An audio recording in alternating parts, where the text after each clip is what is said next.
మార్కాపురం జిల్లాలో ప్రమాదానికి గురైన ట్రావెల్స్ బస్సులో జగిత్యాల నుంచి 2, కోరుట్ల నుంచి 6 ప్రయాణించినట్లు పోలీసులు తెలిపారు. నిన్న సాయంత్రం 5:30కు బస్సు జగిత్యాల నుంచి బయలుదేరినట్లు తెలిపారు.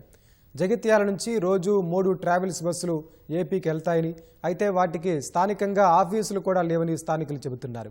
ఆంధ్ర ప్రాంతానికి చెందిన సుతారీలు, కార్మికులు జగిత్యాల ప్రాంతంలో ఎక్కువగా ఉంటున్నట్లు తెలిపారు.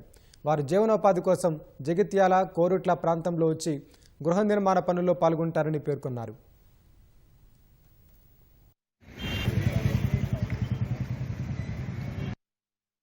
ఇక్కడ నుంచి జగిత్యాల నుంచి పామూరుకు 3 బస్సులు ఆంధ్రాకు వెళ్ళడం జరుగుతుంది. మరి ఆ ఆంధ్ర బండ్లకు సరైన ఆఫీస్ లేక మరి ఈరోజు అందులో కాలిపోయినటువంటి వ్యక్తులకు కూడా ఏ అడ్రస్ లేకుంటున్నది. కాబట్టి ఖచ్చితంగా ఆఫీస్ ఉన్న దగ్గర టికెట్ తీసుకున్నట్టయితే వాళ్ళ ప్రాణాలకు హాని కాకుండా ఉండేది.